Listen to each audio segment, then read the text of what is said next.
โอ้ยน้องพี่น้องปวดสงกรานต์เอาแม่คนไทยผู้ห้องเพลงเนาะเป็นสงกรานต์รบปีใหม่เบิร์ก็ไปนอนแล้วแทนเราดันเนาะอ่านแม่นว่าชุบใส่ให้จะรู้ดังเข้ากระหงเจ้าผู้เดียวเที่ยวไปมอง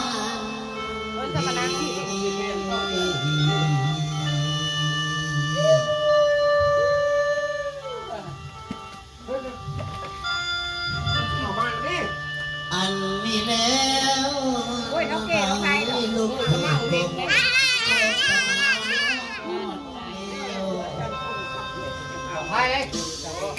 อันแม่นว่าลูกเคยกลางเจ้าก็มาฮอดเร็วสังพลูกเคยลามาทำกัน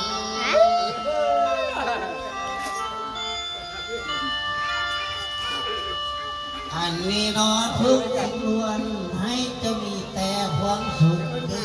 ออันกระไรไพ่ทุกอย่าได้มีมาตรง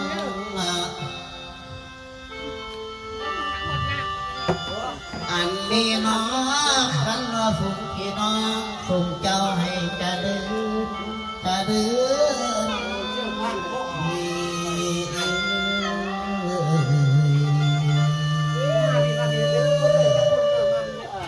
ก็ลองขับเต้นไปซะละเนาะ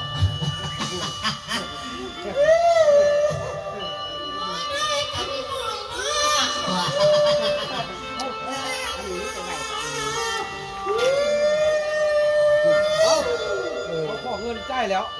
นั่งเลยรัวใกล้แล้วเอามาโอ้น้องหักมูหักเจ้าคอยมาเต้าโหงเดือเคยนั่งเนี่ยอันแม่นว่าท่านเจ้าแก่แล้วโหไม่เข้ามาเอาเต้าโอ้น้องให้เขาหักของเจ้ากับเจ้าเสียงเดียว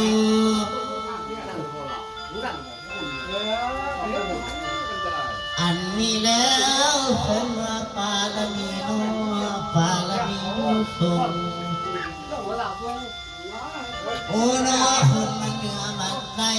มาเข้าลำโหงคำเพน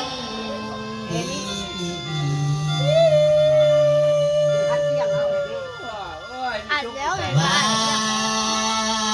จะเก็บไม่ค่อยขออวยพรใส่เธอนี้ดี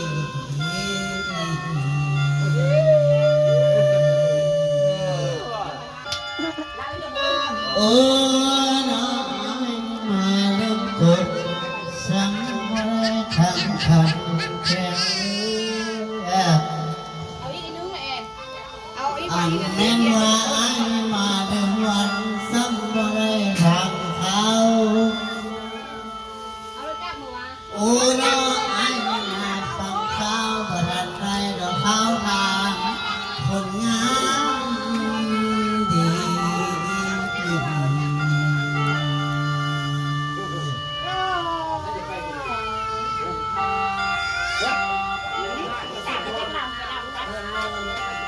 โอ้น้องลุกแต่ห้องอาบน้ำตายเป็นไรดี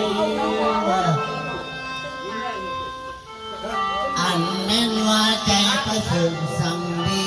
ที่โดนมาทางดี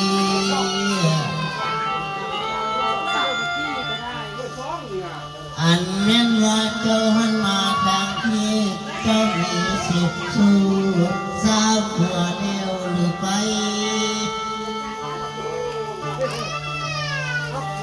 โอ้น้องที่มีเหตุจากได้พนังน้องเขาวงน้องแก้มอ่อนบ้านห้องนอนดี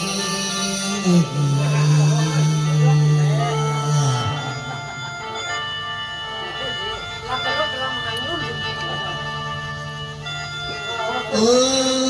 น้องเอ้ยนาเพื่อไกลผู้น้อยมาก็เยี่ยมคันดอกเบี้ยพัดตามตัว